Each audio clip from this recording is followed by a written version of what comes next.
Thanks for logging on to myfoxhurricane.com. I'm Jim Weber with your tropical update, and we continue to watch Tropical Storm Isaias. Throughout the morning hours, been noticing these little areas where we get these bursts of convection. They tend to weaken, and then we get another burst of convection. And through the lunchtime hours, we've been noticing that next burst of convection. So there's indications that it is trying to strengthen itself again. Now, the latest Hurricane Hunter flights through the center right around the lunchtime hour still are not showing a drop in that pressure. So at this point, we're not seeing a lot of indications that it is strengthening other than where that burst of convection. Now, just starting to see some of these bands working their way onshore.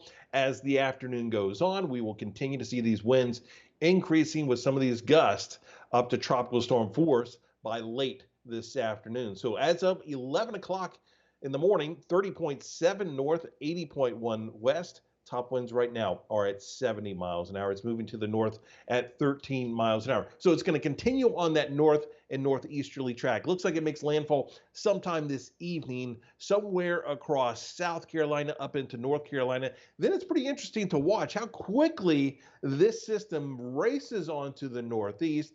And also, you look at the wind speed, some of these forecasted wind speeds, even by tomorrow night, moving through parts of New York up into the northeast, we're still looking at these winds of about 60 miles an hour because it's interacting with this trough to the west, which is going to help to maintain some of these wind speeds, the gradient of pressure with this system.